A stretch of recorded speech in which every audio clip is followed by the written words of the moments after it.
नमस्कार दोस्तों, मैं पुलकित मोहन सिंगला। स्वागत है आपका हमारे चैनल में। दोस्तों, आज हालांकि दिवाली का बहुत बिजी डे है मेरे लिए, पर आपके लिए ये वीडियो बनानी पड़ी क्योंकि बहुत लोग एक ऐसे भ्रम के शिकार हो रहे हैं जिस भ्रम को दूर करना बहुत ज़रूरी था, ताकि आप भी शिकार ना हो उस भ्रम के।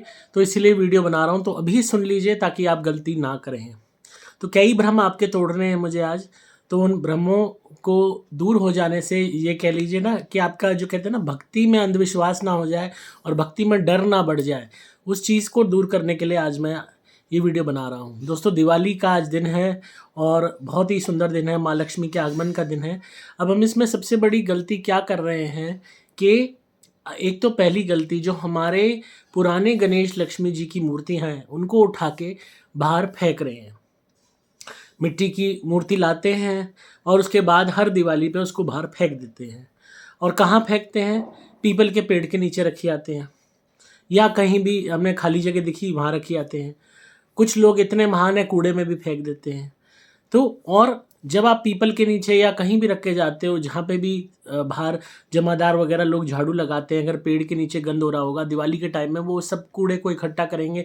तो जो पीपल के नीचे गंद कूड़ा हो रहा है उसे भी इकट्ठा करेंगे। तो भगवान को आपने साल भर पूजने के बाद कूड़े में फेंक दिया, पूरा इकट्ठा करा और कूड़े में फेंक दिया।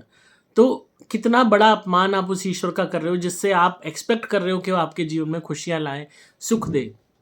और दूसरी गलती हम क्या करते हैं कि गणेश लक्ष्मी जी की मूर्ति, जो हमने पूरे साल जिसकी हमने पूजा करी है, जिसको हमने पूरे साल पूज के सिद्ध करा है, उस मूर्ति को हम फेंक रहे हैं।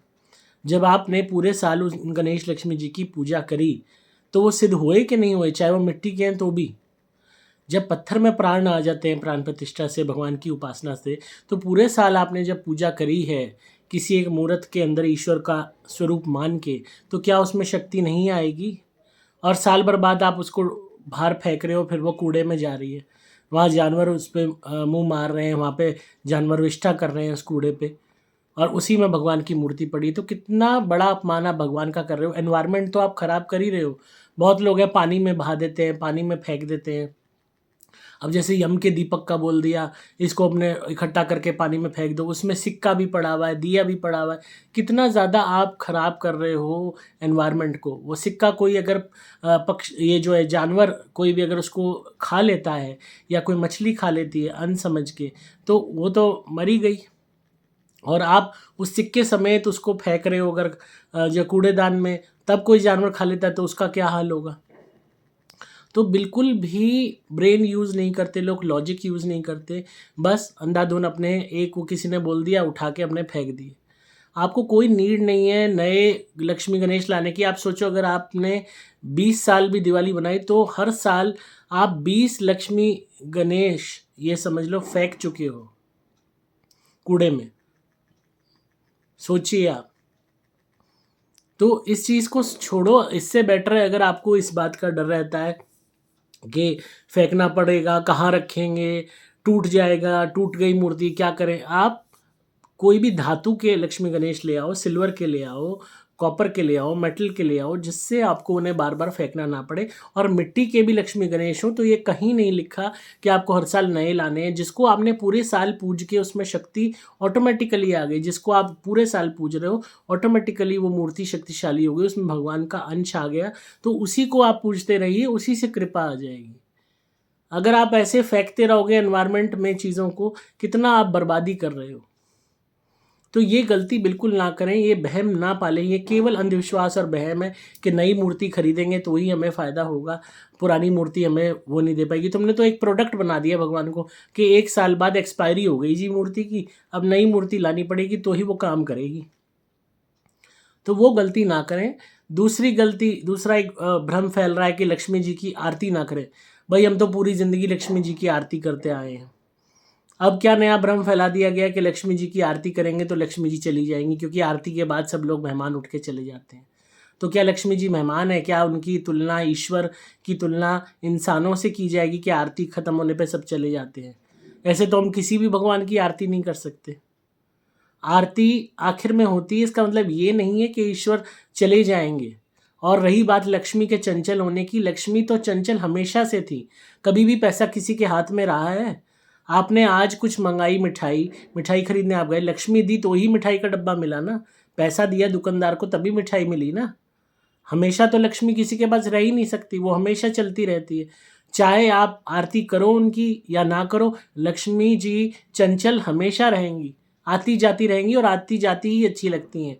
आदान प्रदान से ही काम चलता है। आप पैसा देते हो तो ही सामान लाते हो, फ्री में तो कोई आपको नहीं देगा। तो पैसा दोगे, ऐसे ही आप पैसा लोगों से लेते हो तो अपनी कोई भी सर्विसेज या सामान देते हो।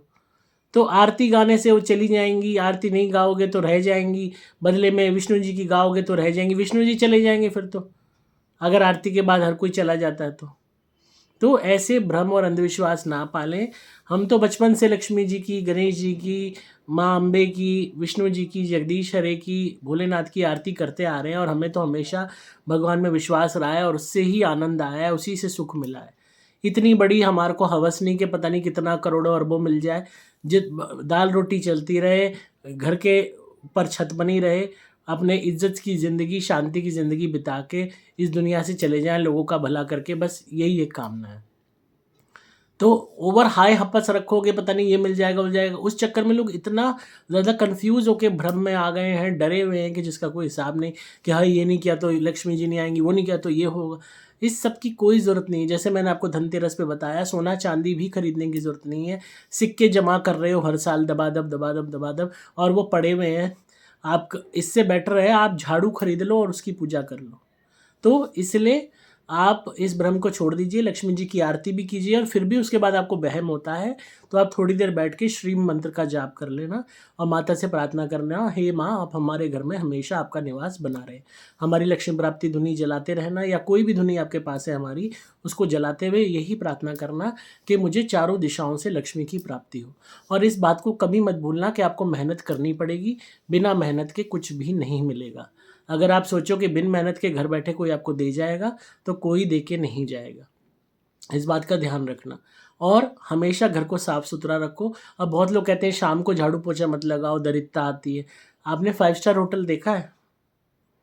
अगर 5 स्टार होटल में गए हो ना, वहाँ हर वक्त सफाई होती है, रात को भी सफाई होती है। अगर कोई कस्टमर कमरा खाली करके चेकआउट करके चला गया तो तुरंत उस कमरे की सफाई होती है, ताकि रात को जो कोई नया कस्टमर आया तो उसको वो कमरा दिया जा सके। अगर वो ऐसे कमरे को बिना सफाई करे छोड़ेंगे और अगले दिन सुबह का इंतजार करेंगे कि शाम को तो हम सफाई कर नहीं सकते, नहीं तो गरीबी आ जाएगी, तो वो कमा के खा लिए। और 5 स्टार होटलों का किराए कितने मोटे हैं, लाखों में हैं, करोड़ों अरबों की उनकी टर्नओवर है, और जबकि उनके यहाँ हर वक्त सफाई होती है, चाहे शाम हो चाहे रात हो। जैसे ही कमरा खाली हुआ, हाउसकीपिंग वाले घूमते रहते हैं गैलरी में लेके पूरा अपना वो ट्रे वगैरह टाइप सफाई करने के लिए। तो वहाँ तो गरीबी नहीं आ रही, उल्टा वो इतना मोटा कमा रहे हैं कि 2 अंडे भी 1500 रुपये में बेच देते हैं उबले हुए, जो आपको रेडी पटरी में 10 20 50 रुपये में मिल जाएंगे। तो इस भ्रम को छोड़िए, माइंड से लॉजिकली प्रैक्टिकली सोचना शुरू कीजिए। अगर आप इस तरीके से अंधविश्वास में रहेंगे, भ्रम में रहेंगे, माइंड आपका वो रहेगा, तो आप कभी भी जीवन में तरक्की नहीं कर सकते। मेहनत करो, अपने आप आपके पास धन आएगा, ईश्वर पे भरोसा रखो, पर इतना ज़्यादा भ्रम मत पालो कि आप डरने लगो भगवान से ही, और रिचुअल्स को इतना बड़ा आडंबर मत बना दो कि आपके लिए मुश्किल हो जाए उनको निभाना। और ये भी ज़रूरी नहीं कि आपको पूजा के वक्त दुनिया भर की चीज़ें अपने भगवान को अर्पित करनी है। जैसा कि यूट्यूब में बता रहे हैं, ये रखो, ये रखो, ये रखो, ये रखो, ये नहीं रखा तो ये रह जाएगा, ये नहीं रखा तो ये रह जाएगा, इस हाथ के आगे ये रखना है, उस हाथ के आगे वो रखना है, उस हाथ के आगे नहीं रखा तो इस हाथ में यूँ हो जाएगा। इतनी ज़्यादा भ्रम की ज़रूरत नहीं है। एक सिंपल घी का दीपक जलाओ, उनसे प्रार्थना करो भगवान से कि हमें धन धान्य दे, हमें खुशियाँ दे, बरकत दे, स्वास्थ्य दे। जो भी घर में है उसका भोग लगा दो। चीनी का भी खाली भोग लगा दोगे ना भगवान को, माता को, वो भी काफ़ी है। तो आई होप आपको आज की वीडियो पसंद आई होगी और आप इस बात पे गौर करेंगे। वंस अगेन आप सबको दिवाली बहुत बहुत मुबारक हो, और आप अपने भ्रम के तालों को खोलिए और जीवन में तरक्की की तरफ आगे बढ़िए और मेहनत करिए। मैं हूँ आपका दोस्त पुलकित मोहन सिंगला।